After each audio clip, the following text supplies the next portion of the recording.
ওয়াকফ সংশোধনী আইনে সরকারকে সঙ্গ দিয়ে কুর্সি হারাতে বসেছেন নীতিশ কুমার। ওয়াকফ সংশোধনীকে সমর্থন করে ভোটের মুখে বড় ধাক্কা খেলেন জেডিইউ নেতা নীতিশ। ওয়াকফ আইনের বিরুদ্ধে মুজাহিদ আলমের হাত ধরে শয়ে শয়ে জেডিইউ নেতার পদত্যাগ বিহারে। নীতিশ কুমার বিশ্বাসঘাতকতা করেছেন। ওয়াকফ আইনে জেডিইউ এর অবস্থানে তারা সবাই খুবই হতাশ বললেন দল ত্যাগীরা। ওয়াকফ আইন মুসলিমদের বিরুদ্ধে এবং ওয়াকফ সম্পত্তি অধিগ্রহণের মতলব বললেন ক্ষুব্ধ মুজাহিদ আলম। বিলটি পাশ হওয়ার পর থেকে কমপক্ষে 20 জন মুসলিম রাজনৈতিক ব্যক্তিত্ব জেডিইউ থেকে পদত্যাগ করেছেন।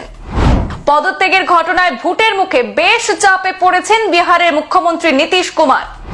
সংখ্যালঘু ইস্যুতে জনতা দল ইউনাইটেডের অবস্থানের প্রতি হতাশা প্রকাশ করে পদত্যাগ দলের একজন বিশিষ্ট মুখ প্রাক্তন বিধায়ক মাস্টার মুজাহিদ আলমের। মুজাহিদকে অনুসরণ করে দল থেকে পদত্যাগ করলেন তার আরো শত শত নেতাকর্মীও। ওয়াকফ সংশোধনী আইনকে সমর্থন করার পর থেকে নীতিশ কুমারের দল জেডিইউ একের পর এক ধাক্কা খাচ্ছে। দলের বেশ কয়েকজন প্রথম সারির মুসলিম নেতা ইতিমধ্যে পদত্যাগ করেছেন, আর এই সিরিজে আরো একটি নাম যুক্ত হয়েছে। শনিবার দল থেকে পদত্যাগ করেছেন জেডিইউর সিনিয়র নেতা এবং প্রাক্তন বিধায়ক মাস্টার মুজাহিদ আলম। ওয়াকফ বিলের প্রতিবাদে তিনি এই পদক্ষেপ নিয়েছেন বলে সংবাদ মাধ্যম স্পষ্ট করেছেন তিনি। বিহারের কিষানগঞ্জ জেডিইউ জেলা সভাপতি এবং প্রাক্তন বিধায়ক মাস্টার মুজাহিদ আলম সহ শত শত কর্মীও জেডিইউ ছেড়েছেন। মুজাহিদ আলম পার্টির অন্যতম বিশিষ্ট নেতা ছিলেন।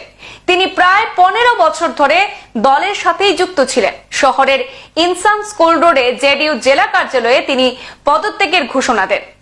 এর আগে জেডিইউ নেতা মোহাম্মদ কাশিম আনসারি ওয়াকফ সংশোধনী আইন নিয়ে নীতিশ কুমারের নেতৃত্বাধীন দলের অবস্থানের প্রতি তীব্র হতাশা প্রকাশ করে সমস্ত পদ থেকেই পদত্যাগ করেছিলেন। সাংবাদিকদের সাথে আলাপচারিতায় মাস্টার মুজাহিদ আলম জানিয়েছেন যে জেডিইউর ওয়াকফ সংশোধনী বিলকে সমর্থন করা ঠিক হয়নি। দলের শীর্ষ নেতাদের সংশোধনী সমর্থন না করার জন্য বোঝানোর চেষ্টা করেছিলেন, কিন্তু তিনি ব্যর্থ হয়েছেন, যে কারণে দল থেকে বিচ্ছিন্ন হওয়ার সিদ্ধান্ত নিয়েছেন। দল ছাড়ার পর তিনি কিষানগঞ্জে আর তার জেডিইউ অফিস থেকে মুখ্যমন্ত্রী নীতিশ কুমারের পোস্টার এবং ব্যানারও সরিয়ে ফেলেছেন। সেখানে এখন শুধু মুজাহিদ আলমের পোস্টার আর ব্যানার রয়েছে।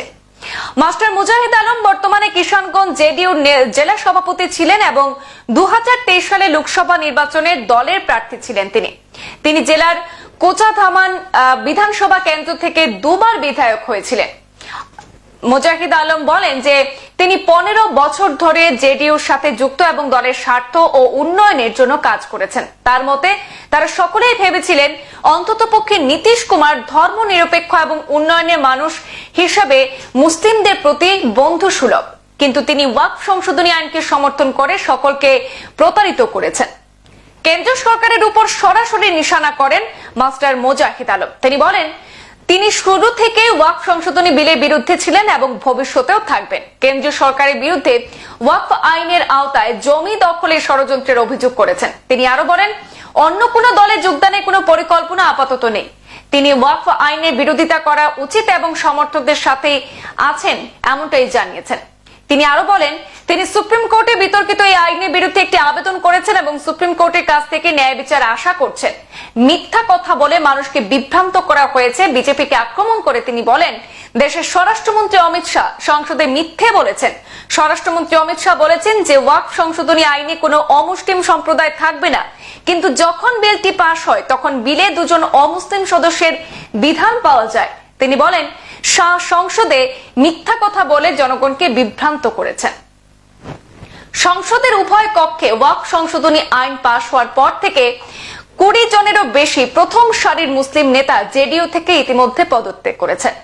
মাস্টার মুজাহিদ আলমের পদত্যাগ কেবল জেডিইউ এর সংখ্যালঘু স্তরের মধ্যে গভীর অসন্তোষের ইঙ্গিত দেয় না, বরং এমন এক সময়ে এসেছে যেখানে 2025 সালের বিহার বিধানসভা নির্বাচনের আগে এই ওয়াকফ আইন এবং প্রশাসনিক সিদ্ধান্তের বিষয়ে দলটি ইতিমধ্যেই সমালোচনার মুখোমুখি হচ্ছে।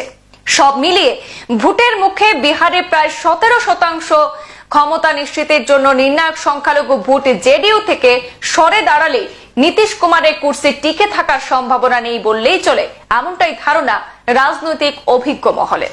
সংবাদ এ পর্যন্তই। ফিরছি পরবর্তী অন্যান্য আপডেট নিয়ে, সাথে থাকুন। ধন্যবাদ।